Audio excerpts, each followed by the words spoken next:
It really is wonderful to have so many visitors with us here today. In case any of our invited guests decide this really is their spiritual home, I want to say you are welcome here, you're wanted here, and that we've printed special pledge forms that you can sign with paw prints. We'll have those after the service for you. Or claw prints, slither prints, whatever. But all joking aside, what our friends have blessed us with here today, what they offer is real. It's tangible. Whether we're talking about the actual affection of our friends, whether that be slobber on our faces, better known as kisses, or whether it's the music or the fluttering of our winged companions, or the silent stealth of some of our more skilled hunters, our fellow animals offer us love, comfort, and a little bit of awe, really, at the beauty and the variety of our created world.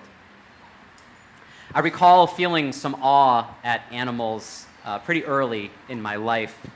Where I lived as a small child, there was a museum and nature center, and I don't know if places like this really exist now, but the way the entire place was arranged was that children could walk through, and then pens or enclosures on either side would separate the human animals walking through from some of the non-human animals of the larger variety, like oxen and things like that, in their pens. But, and this is what I think is a little bit different today, along those pathways through the center of all those enclosures, the human and some of the non-human animals could interact. And like a lot of us know, one of the primary ways that our friends enjoy interacting is to get yummy food in their bellies, right? So one of the things you could do at this museum and nature center was to purchase a bag of feed for $1 or $2, and then feed whichever wandering soul you desired. And I was doing just that, making my merry way as a little tiny human animal among our non-human animal friends, when, wham! When I turned to see exactly what had happened from the ground where I was splayed out, standing before me was a goat in all his glory, his horned glory. Now, I don't know exactly what I had done. There's a good chance I had done something. I don't remember pinching or prodding or teasing anybody, but something I did, or maybe just the way I looked, or something I was carrying, caused this goat to lay me out flat. It was more of an equal fight than it appeared, though. The goat got in one good butt, and I had one good and sore butt, so we were even, I suppose. Now, I can't say what I was feeling in that moment was awe, but I sure felt like crying. But like a lot of young people taking a tumble, I might have been a little bit more upset by the shock of what occurred than any pain in my butt. In some small way, learning so painfully that something so cute and so cuddly was also more powerful than I am, did inspire in me a kind of awe. Well, awe and a healthy fear of goats. Like many other faith communities around the world this week, we are participating and we held a blessing of the animals. Many of the members of our human and non-human family may well remember with fondness that favorite of the Christian saints, St. Francis, whose life was remembered this past week all over the world. Most images we see today of St. Francis have him talking with the animals or caring for others in a Mary Poppins kind of way. Maybe we see him praying with sincerity or with even ferocity and dedication, which is what he's also remembered for. But like many influential people of faith, he knew another life before his life in worship and in nature. In his early life, Francis was a man of wealth and power, seeking his fortune during the Crusades. Until one day, setting out, bound for glory, Francis explained later that his God spoke to him. And this conversation really turned into a conversion. Already a nominal person of faith, he was moved to live a life by this conversation that was entirely dependent upon his understanding of God. Francis returned to his sumptuous home before ever arriving to the battlefield for his glory, and in the sight of all those assembled there in his home, he removed all the trappings of his wealth, his privilege, and his prestige. Yup, all he had left on was his undershirt, though some body lyrics will tell you he had nothing left on. But when he had taken off all of these trappings of wealth and power, he turned on his heel and left what he knew of the safety of his life, to live in the hills by Assisi solely on what God provided through nature to him. Now today, he's recognized not only as the patron saint of animals, but he is also the patron saint of ecology. Now, the way many people think of St. Francis is sort of as an Obi-Wan Kenobi character, like a hermit who's gone off into the sands. They believe he left the company of human animals in favor of his beloved non-human animals, but that's just not true. He taught about the connection, the interconnection of all of the natural world. As we heard in our responsive reading, this relationship was not only reverence and awe. He used the words brother, sister, mother.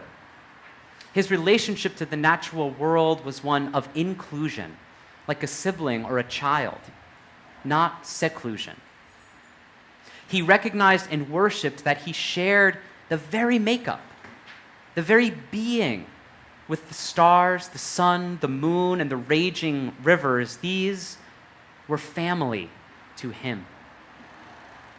And we kind of get that today, right? That's why many of us are here. These treasured members of our family, these beloved souls we have adopted into our lives, and whose great souls have passed on, perhaps, that we still remember and hold dear today. They are more than mere amusements in our lives. We share so much more than we realize with them sometimes. After all, we share the very same kingdom. And I don't want to get emails. I'm not talking about a patriarchal interpretation of the idea of a kingdom popular in some religions. I'm talking about biology. Kingdom, phylum, class, order, family, genus, and species. These are the ways that biologists sort through different life forms on Earth, with each sequential division having fewer and fewer occupants. And as I look around this room, as we participated together in the blessing of the animals, we as humans, we not only share the same kingdom with so many of our guests today, the animal kingdom. Remember that if any of our guests have backbones and happen to be mammals, we share the same phylum and the same class with them. So don't ever let anyone tell you that any person is in a class all by themselves, because every other hairy, lactating, childbearing animal on Earth shares that class with them. So being reminded about this, remembering that I am an animal first, forces me to rethink some things sometimes.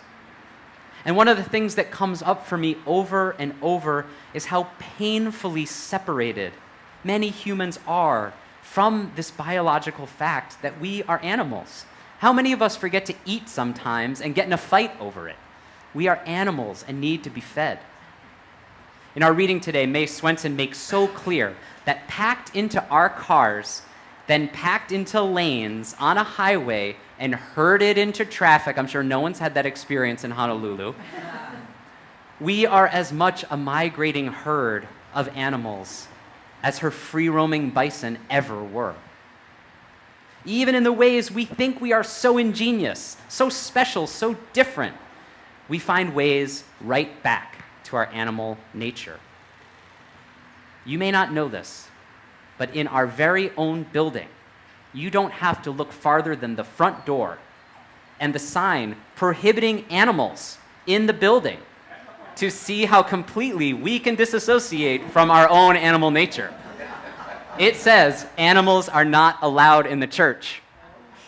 To be fair, it does allow for service animals. So as the minister, I do get some joy at the idea that you can only come in if you're being of service. Amen. Because it might only be through service to nature, to all of our natural surroundings, including one another, that we shall overcome the false belief that humans and animals are so different.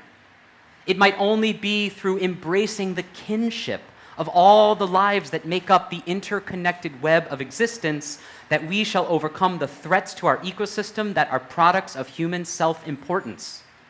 It might only be through loving more fully, more completely, and more consciously every wonderful, awe-inspiring creature that we meet, that we shall overcome the selfishness of wondering who is man's best friend, so that we can be the greatest blessing we can be to all of our friends. A blessing is only a blessing if it is shared. The blessings that our non-human animal friends are in our lives are blessings that simply could not possibly be repaid in a lifetime. Francis of Assisi knew this well, because as important as his connection to non-human animals might have been, his teachings led to the founding of one of the most passionately beloved spiritual communities for men and women of faith the world has ever seen. Even the current Pope selected his name to show his reverence for the way that caring for the entire ecology of all animals, of all of the world, is truly the best way to love each other, to love one another. So as we go forth today with our shared blessing of this life lived in the hope of caring for one another for all of Earth's creations, perhaps we will not need to be struck like a charging goat to begin to break down those divisions, those pens, those enclosures, those fences in the paths between humans and animals, between us and them. For Friar Francis, who beheld the face of a loving God, nothing short of changing forever the way that humans love one another and how they love all of the gifts of the world, nothing short of that would do.